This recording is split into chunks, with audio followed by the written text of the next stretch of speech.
and welcome to our weekend release. This is the bonus podcast episode where we can see how much extra content we can squeeze into your week. Random things that have been sent in, extra bits from our week, and how our advice went down with you, our G and Divas. Should we get straight to it? Yes, let's do it. What responses have we got this week? This is from Mia. Do we just have a lot of G and Divas called Mia, or is it the same Mia? Do we? It's the same Mia. Oh. Dear William, Jordan and producer Ben, I just listened to Weekend Release, Jordan's Doppelganger, where Jordan shared his theory that the only thing that can't go into a sandwich is bread. Oh, last year, I think that was. Well, my two teenage nephews would beg to differ. Their spécialité de la maison is a toast sandwich. God help us. It's literally 2 slices of fresh bread buttered with a slice of toasted bread also buttered in between. I mean, fair play. That I'd give that a go. They claim it's amazing because of the crunch. Yeah. I'm not saying that I condone this behaviour, but it does exist on the plates of these two lovable idiots. And to be honest, sounds like something cooked up by students with a hangover and an empty larder. Much love, Mia. Toast on a butty. A toast butty. Do you know what? Why don't you try that? I've not had a toasty in ages. Oh, jeez. I do like a toasty. Yeah. Yeah. Or a baked bean toasty. Did you have a baked bean toasty? No, that would be weird. Your mum never used to make them. No. They're like lava, piping hot. I will try that. Give it a Toasted go. bread, yeah. Yeah. Carbs are carbs, carbs. Good for after the gym, maybe. Why not? This is from Aaron, or Aaron, depending on how he says it. Hi, William, Jordan and EPB. I'm writing to let you know about an incredible moment with strangers during my trip to Egypt. I was on a tour of the pyramids with a real mix of people from around the world. Our tour guide suggested we have a call and return in case the group got separated throughout the day. You can see where this is going. Oh, my God. I thought this was the perfect opportunity to introduce Wendy's potato peeler to the world of ancient Egypt. The pharaohs would be proud. Ancient Egypt would have gone on for just a little bit longer. It took a good 5 minutes to explain what the hell I was talking about and why it would be funny, but I had most of them on board, or at least agreeing to shut me up. The ultimate moment was when we were halfway into the tunnel of the Great Pyramid, when one of the elder guys turned around and could see someone had overtaken me at the only gap in the tunnel. He gave a massive grin and a wink and yelled out, Wendy! and the response of, Can I borrow a potato peeler? came out of 10 other mouths and Amazing. echoed all around the pyramid chamber. Amazing. I just cannot get over it. It just, every week it's getting more and more. We were in ancient Egypt. Yes, I've always wanted to do the pyramids of Giza. right. Is it? Is it pyramids of Giza? I think so, Yeah. yes. Is it Howard Carter? Yeah, yes, well Yeah. done. Oh, go get you. Remember that from school? Yes, and Lord Carnarvon. Yeah. Yeah. You'd be proud with Howard Carter. Would he? Yeah. What do you see? Potato peelers. Well, weren't that what he Little was? hieroglyphic of a potato on the wall. I bet you the Egyptians had potato peelers. They were way ahead of their time. Yes, they probably did. I bet they had potato peelers. Everyone else been using a knife up until 1972 when the potato peeler was invented. Was the potato peeler invented in 1972? No. I bet they are, probably. But yeah, I bet they had their own potato. I bet they had electric can openers then. Anyway, so there you go. It's penetrated the last standing ancient wonder of the world. Keep bringing the laughs. Cheers, Aaron. Aaron, you've made my day there. That's fantastic. You know, I want to be there when it happens. You want to be in ancient Egypt? Out of the blue, you just hear Wendy.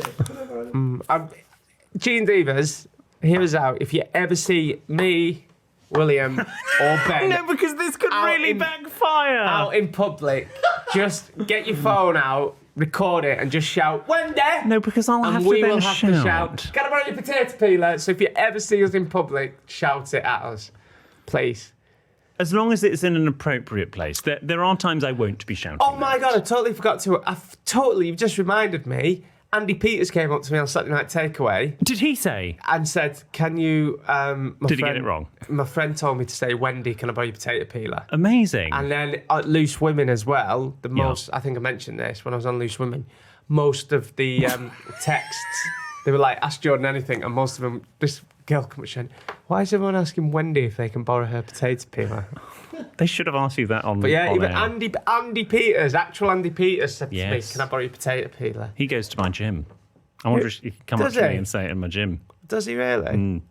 Ben might be responsible for the Wendy potato peeler thing because Loose Women put out a thing going, Jordan also on the show tomorrow. What questions do you want to ask? And Ben popped it on our story going, G&Divas, do your work type of thing. Did you? His little face. You're worth your weight in gold, you.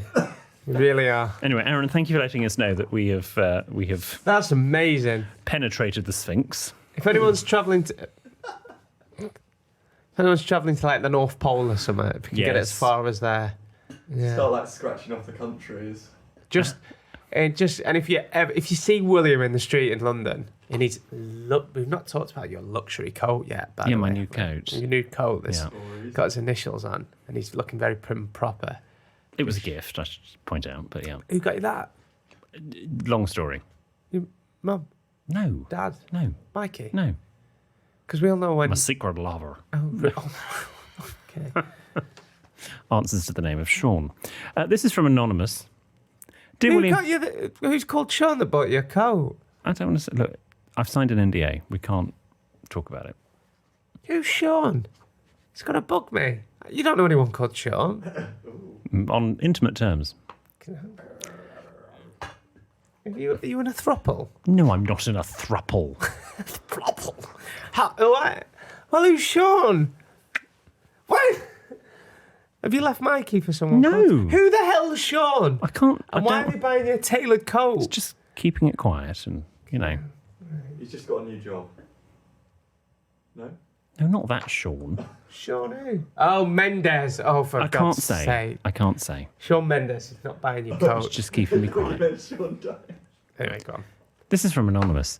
Dear William Jordan and EPB, the letter about road rage etiquette brought to mind an experience I had a couple of years ago.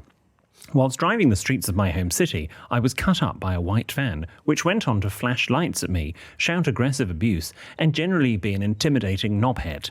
I was furious. I memorised the registration number of the van and the company name, and when I stopped, did a bit of Googling. Lo and behold, it turned out to be a tin pot company from about 300 miles away, and when I clicked on the images, there was a LinkedIn profile of the driver of the van. His behaviour was totally unacceptable and rude, but something the police should be dealing with? Probably not.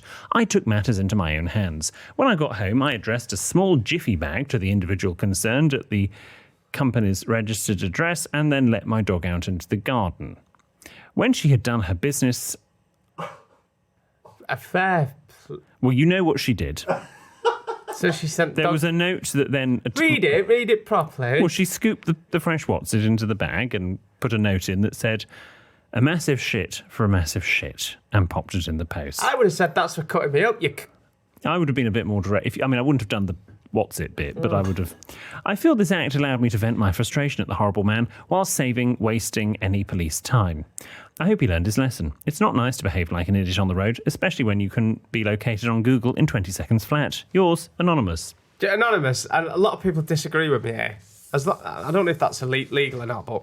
Fair play to you. I think that's absolutely fantastic. I think the moral is, yes, you're right. If you have got your company van or like you've had the radio station that you used to work on a car, you've got to kind of drive fairly sensibly. There's a few people I'd like to send shit to. 2. Maybe 3. Maybe 1, actually. Yeah. Any particular person? No, we're not talking about it. Because I genuinely do love everyone. But there's a couple of people that I would quite happily send shit to. Really? What's your address again?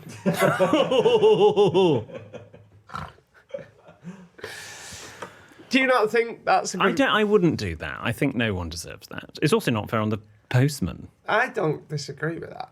You don't disagree? I mean, if someone cuts you up and apologises, but... It's just the way I am at the moment. It's just the mood I'm in. Okay. This is from Sarah. Dear William Jordan and PB, on one recent Saturday afternoon, I was tackling the ironing in the kitchen and decided to spin down the back I catalogue love of a your... little ironing day. Do you? It's Saturday afternoon if I'm is mine or Sunday morning. Right. Who even am I? What's happened? I love having a little ironing day. Well, Sarah decided to spin down the back catalogue of our podcast and play where her finger landed. A sexted roulette, she says, if we will. It landed on the one with the vabbing dilemma, which is a classic. During the vabbing story, my 24-year-old son came in and said, "Mother, I couldn't help overhearing what you've been listening to, and I don't think it's right for you. It's too rude." He then called his sisters, twins, aged 22, and told them I was listening to things I shouldn't, as it wasn't age appropriate. So my question is, how old is too old to listen to your podcast? Is there an upper age range? And is it okay for your children to filter your podcasts? Love you both very much. Keep up the amazing show. Yours sincerely, Sarah. Absolutely not, Sarah. We don't care how old you are. We would say minimum age of 18. 16? I have a 16-year-old cousin and I told her mum that she shouldn't be listening to it. Right. But that's because I'm quite protective of her. Yeah. 18 plus. Sarah! I think we're beyond 12A, let's put it that way. Yeah, Sarah. No, there's no maximum age limit. No, and look, also, I'd also say to your children, and this is maybe not what they want to hear, you didn't invent sex, okay? So it's all gone on. I know we like to believe that our parents and parents' generation have never, they only had sex how many times? 4. In your case, twice in mine. But, 1.5. It all goes on. So I wouldn't worry. Carry on listening. It's not a problem. Maybe get some headphones. So then your children don't know. And actually, when I iron, sometimes I actually have to put it on headphones because actually the noise of the iron, I miss. If I'm listening to speech-based radio or stuff, it will... How noisy is your iron? It's a whole ironing system. You know me, I've always had this ironing system since I was 18. I'm same when I brush my teeth. Sometimes I got it in there. What? Well, you've got something vibrating in your mouth. If I'm shaving, but I'm using my razor. But ironing. Yeah, it can be quite loud. Anyway, thank you very much. We will see you for our live stream, which is on Monday the 20th of March. Yeah. 7:30 British time on YouTube and TikTok. If you can't join us, don't worry, not a problem. You'll hear that in a later episode. We're going live, baby. But it will be an edited version. So if you want to have us raw, then Monday the 20th of March, 7:30 British time, is for you. See you on the live stream.